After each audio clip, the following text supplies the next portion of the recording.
Welcome to another edition of Tiger Talk. Spiro Morekas along with the head coach of the Tigers, Pat Skerry. And Coach, I guess as of tomorrow, you're back to normal, as much as normal can be, right?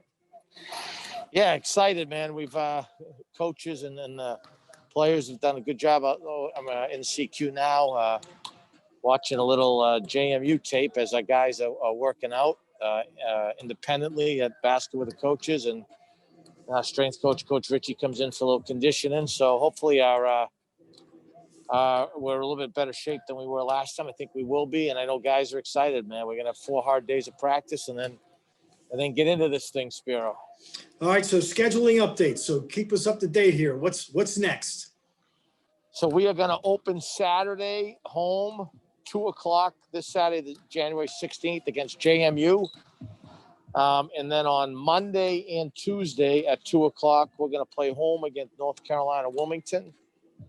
And then obviously the following weekend we'll be on normal schedule up to Hofstra.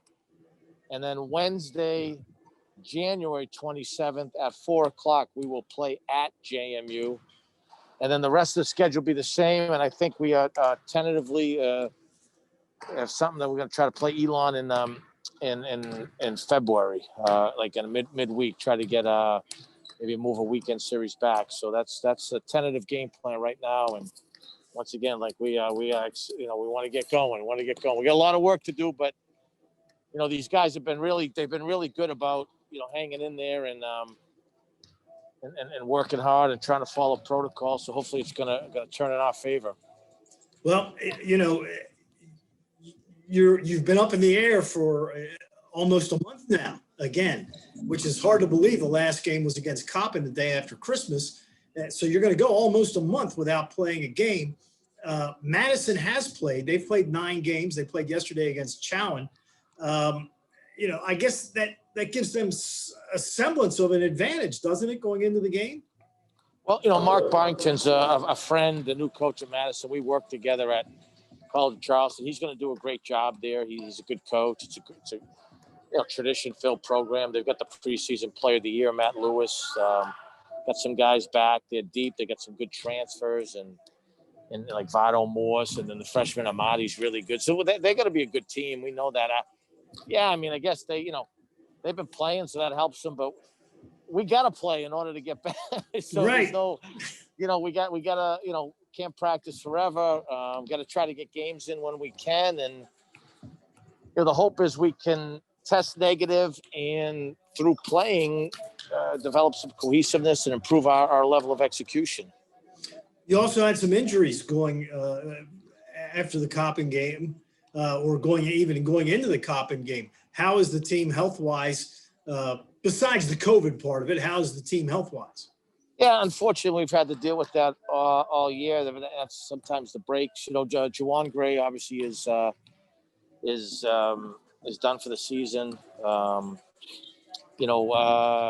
Both Jason Gibson and Curtis Holland have been working out, so they're both day to day. But we got our fingers crossed that we can slowly get those guys back sooner rather than later. Both good players, but everyone else is right now, knock on wood, in good shape, and hopefully that healthy, and hopefully that keeps going.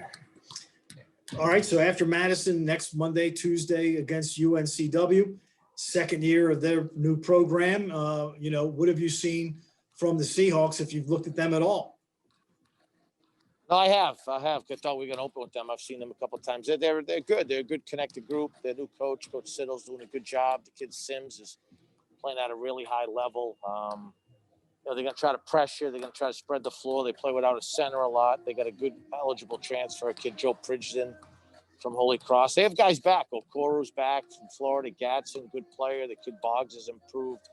Bowen, Dodd. They had a lot of guys returning. I think I had them picked pretty high in my preseason poll. Like I said, the kid Sims is playing at an elite level, and at some point, probably around then, I would expect they'd have the kid Shaquem Phillips back, who had a terrific rookie year. So we'll prepare as though he's going to play heavy minutes. Have you looked at all at the conference games to see how it's going with everybody playing back to back? And have you looked at other conferences that are also doing the same thing? to see what is going on? Have you talked to any coaches who have gone through this?